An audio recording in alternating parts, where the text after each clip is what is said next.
अस्सलाम वालेकुम। आज हमने बनाई है देसी तुरई।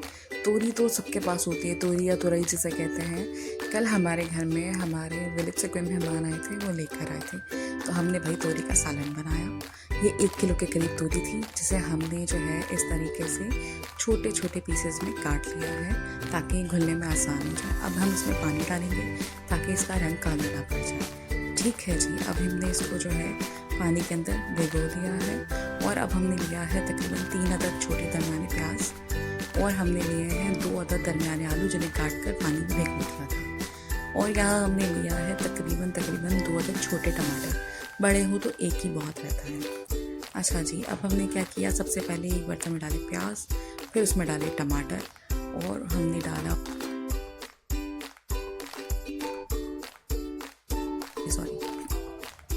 और फिर हमने इसके अंदर जो है तोरी डाल दी। तोरी शामिल करने के बाद अच्छा जी, यहाँ हमने इसमें मसाले डाले थे। मसाले वाले टाइम पर मेरा कैमरा ऑफ हो गया था, सॉरी फॉर दैट। इसमें हमने डाला है आधी चमची लाल मिर्च, आधी चमची इसमें डाली है हमने ज़ीरा, एक चुटकी हमने इसमें डाली है हल्दी, 1 चम्मच हमने डाला है धनिया पाउडर और थोड़ा सा नमक और तकरीबन 1 कटोरी के करीब हम इसमें तेल डालेंगे।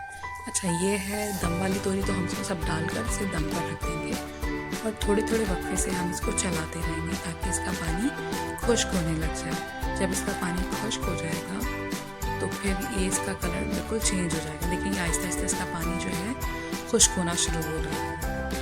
अब हम लिड लगा देंगे वापस। अच्छा, हम लिड खोलेंगे, देखिए पानी खुश्क हो गया है और ऑयल बाहर की तरफ आ रहा है। अब इसको करना है हमने क्या, भूनना है, इसकी अच्छे से भुनाई करनी है। बबल्स आ रहे हैं, देखिए जब ऑयल बिल्कुल पूरी तरीके से ऊपर आ जाए, तेल इसने बिल्कुल अलग कर दिया है, जिसका मतलब है हमारी तुरई डन हो गई है। अच्छा जी गाइस, अगर आप लोग को मेरी वीडियोस पसंद आती हैं तो प्लीज़ इसको लाइक किया करें, शेयर किया करें और अगर आप चाहें तो चैनल सब्सक्राइब